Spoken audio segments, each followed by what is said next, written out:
How does it feel? How does it feel to be part of a hit teleserye? Oh, fantastic, of course. Dahil we put Ay, so much, nagtatagalog siya.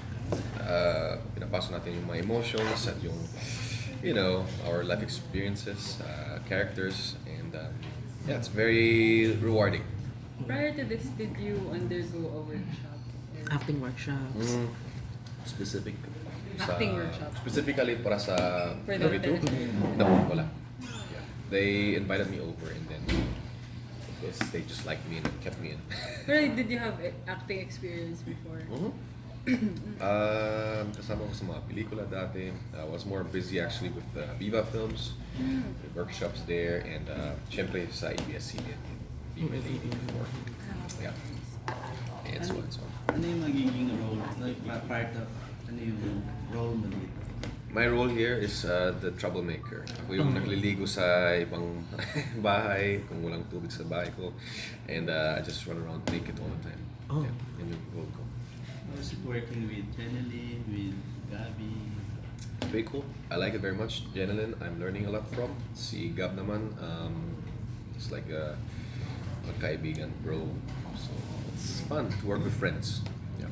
And This people is you can your learn from. first project after signing with Artist Center?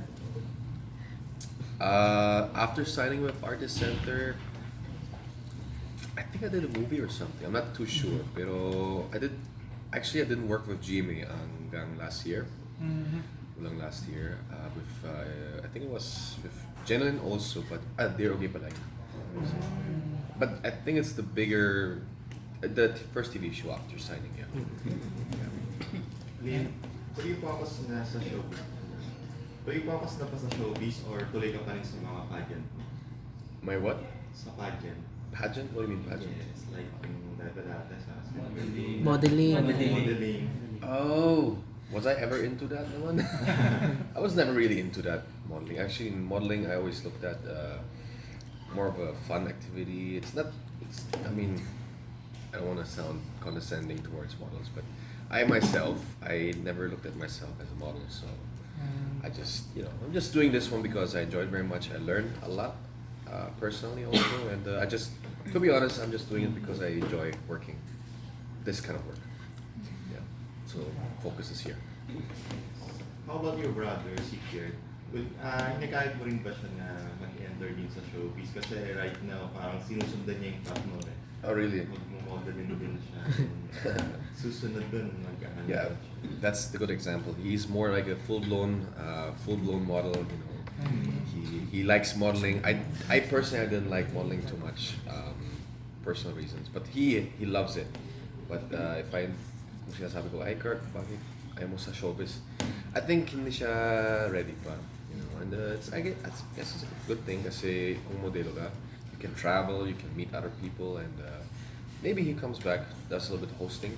Mas bagay yung hosting sa kanya. Ito naman sa acting. What do you like about acting?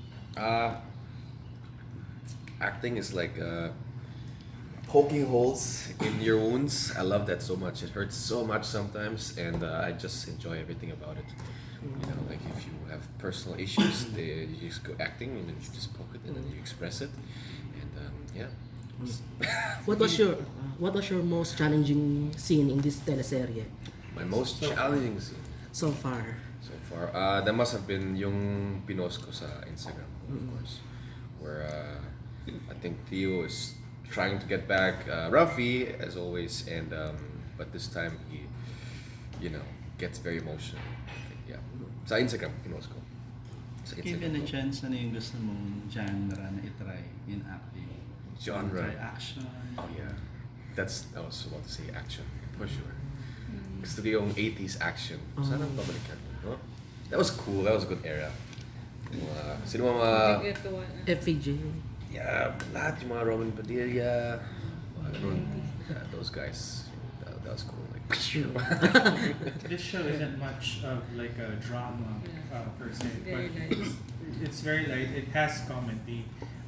Were you able to like execute most of the like funny scenes as well?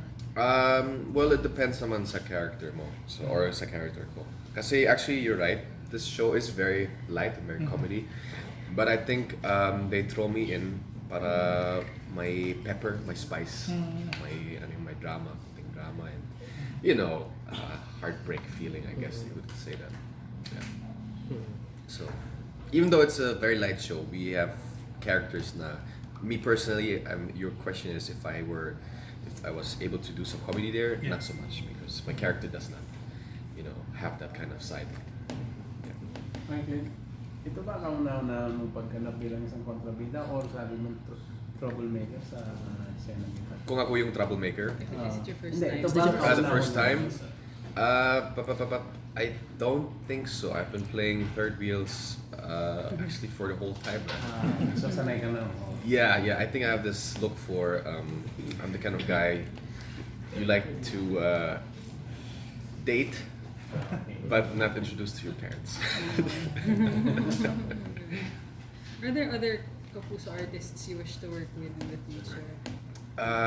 Yeah. How about Tom Rodriguez? For sure, that guy. Yeah, I love that guy. He's my really cool friend, and Gab, of course. Again, I wouldn't mind, and see Sulen. So then, Yep, I always say Sulen. yeah. How are you now in Catriona? Are you still friends? My God, we're like fucking. Of course. Nung pagkasabi. Baka ako matama. Yeah, well, you didn't bring any drinks, so no. Yeah, all good. Fantastic. All are happy. Well, Given a chance ba, are you open working with her soon if mag-show siya? I didn't like working with her when I was in a relationship with her, and I don't want to work with her when I'm not in a relationship with her. So there you go. when was the last time you said, I love you too? Manay talaga. I love it. I love you too kasi Too, no? Love you too. I love you too. Love you too. When do I say I love you? Oh, so When was the last Yeah. time? meaning someone said love you to me? Are you're the one who said In exchange shaking, with he's that question. This morning when I looked into the mirror. Self-love, yeah. Yeah, so I love it. I'm like, hey man, you got this. I don't know. I'll say it. Are you dating someone? Ay! Parang personal! Parang gusto niya makidate. Walang segue. She's Barbie. She's Barbie! Post na yung cast ng Sahaya, si Faith. With your picture. Are you... Am I what? Are you guys dating? What's your status? Napainap siya ng what? With Faith. Define friends and more than friends? More friends. Are you guys dating? Yeah. She was just was part of the GMA Artist Center shoot, and yeah. And you've got lots of friends in the artist center. Friends? I have friends everywhere. Yeah, we're all friendly. Naman sa GMA. Yeah. So far, have you gone to other places aside from? Of course, you've been shooting a lot, but JMA Artist Center actually brings their artists elsewhere. Have you been able to visit a lot of provinces, a lot of other? Oh yeah, they keep on calling me for those promo tours. Yeah. I think I'm the most booked promo tour guy for GMA. I love that. No, that's a bad thing. That means I have no work. I'm just kidding. I'm just kidding. Many places. And last time I was able to visit my family. Yeah. And how was the reception of the people? What do you think? Very good. I always end up having lots of kiss marks when I leave. And who's like who are your audience right now? Do you think? Who's my audience? I would love to think. Barbie and friends. Barbie and Mix. Well, I would hope to think it's mga titas and Tita! Oh my God! How about Mommy? Mommy G? titas, mommy, all of that. Just come to me. I'll take care of all of them. There's a lot of film festivals na lalabas within a few months. So Okay. are you looking for na sana maging part ka na, let's say, a film that's part Para of sa FAITH. MMFF, like isang pelikulang Pilipinas. Yeah, of course. There's always projects in talk for. Well, there's one project for me that I'm very excited for. That is in talks for that. So we'll see if it works out. Kung kaya natin pa in time to produce it and everything. So we'll see. Hopefully.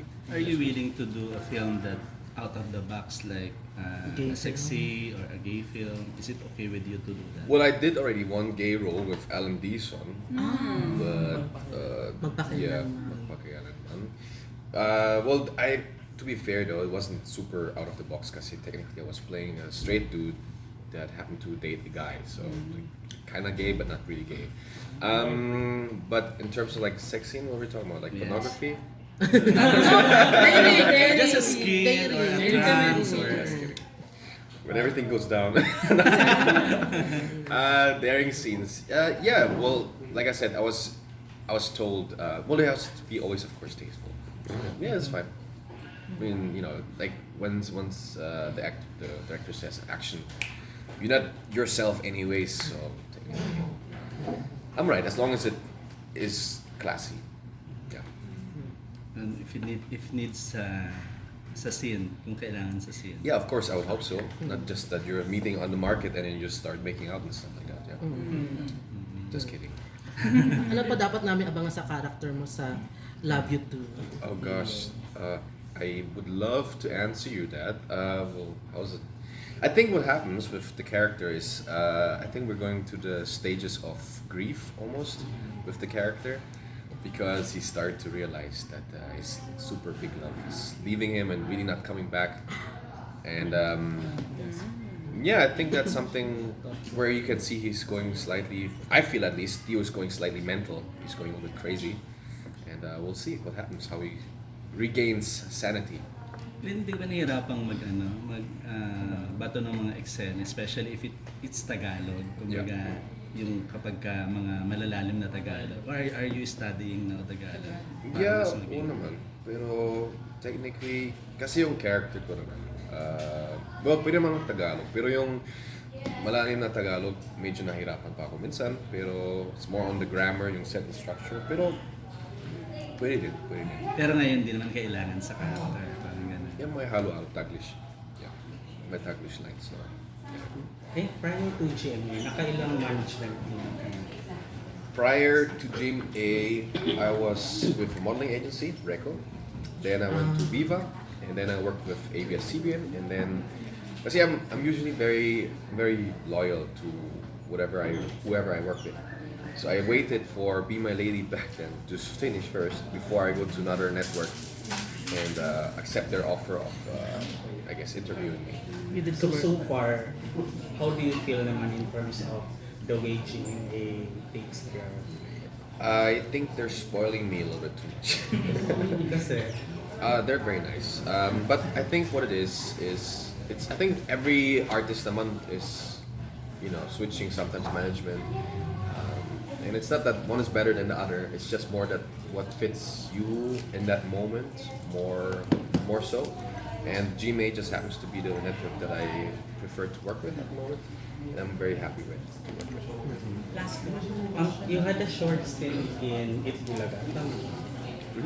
Like, ano yun? So, magtutuloy-tuloy pa ba yun? Or what happened to them? Well, the thing with Eat Bulaga, which I'm very grateful for, they have a huge platform, right? But the thing again is that you are required to go there from Monday to Saturday, and even though a lot of artists really want to be part of Eat Bulaga, I don't think it's the best thing for me right now. Because if I go for Eat Bulaga, I can do zero. I'm stuck with. I'm not saying stuck, but what I'm saying is I cannot do anything. I cannot accept anything, and like it's a good thing. But I think for my time as an artist, I think it's like I said, we had scheduled, doing Eat Bulaga, Love You Too. So I'd switch back here. And it's easier also for scheduling. If I could split myself, sure, I would do Eat Bulaga, but I cannot clone myself. Pero hindi naman yung nagkaroon ng problema. No. with Itbulaga. They're Kasi yun the yung lumalabas. sweetest, most kind, and also most generous people. It's just more like a schedule. Please invite them na lang to watch. Hey guys, please go watch Love You Too. My God, I feel like this camera is very close to my face. So, abangan nyo yung si Tio as he develops, I guess, new feelings, tries to realize what's happening with him internally, and that even him, or yeah, he does need to realize or come to realization na wala na si Rafi. Thank you.